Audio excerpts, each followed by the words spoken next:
Happy New Year mga kasambuhay! Yung iba sa atin, may mga New Year's resolutions. Pero hanggang January 3 lang. Sabi, magda-diet ako.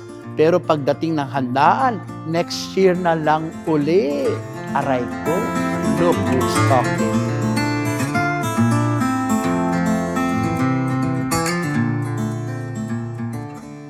Ngayong araw, the church gives us something deeper than resolutions.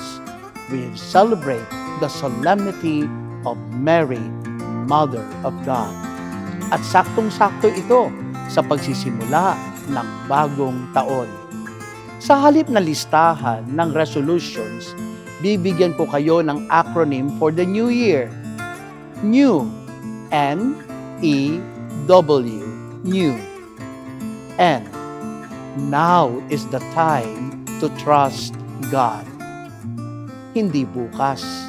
Hindi kapag okay na ang lahat, kundi ngayon. Si Maria, nung sinabihan ng anghel na siya'y magiging ina ng anak ng Diyos, she does not fully understand what is about to happen. But she trusted God. Now.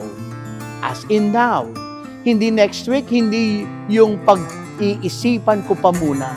Kaya nga sinabi niya, Fiat, let it be done to me according to your word.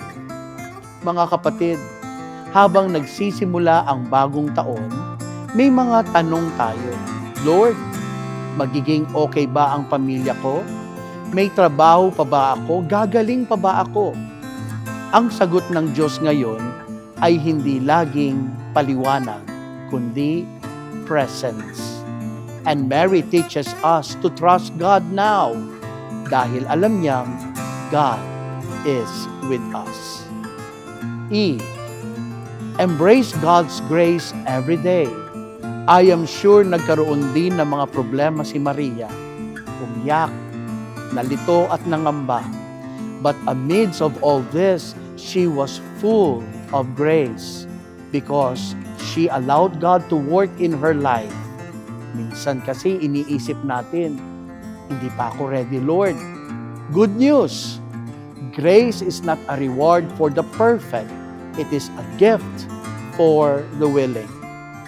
Sa bagong taon, hindi lang tayo humihingi ng swerte, pera o good health. We ask for grace. Kasi kapag may grace, kahit mahirap ang sitwasyon, kakayanin. W. Walk with Mary toward Jesus. Hindi inaangkin ni Maria ang spotlight. Lagi niyang itinuturo at ibinibigay si Jesus. Siya yung tipo ng nanay na magsasabi, anak, magdasal ka ha? Makinig ka kay Jesus. Sa tamang daan ka lamang ha? Sa bagong taon, maraming boses ang magsasabi sa atin kung saan pupunta. Success, fame, likes, followers. But Mary gently whispers, do whatever He tells you. Mga kapatid, as we begin this new year, let us look to Mother Mary.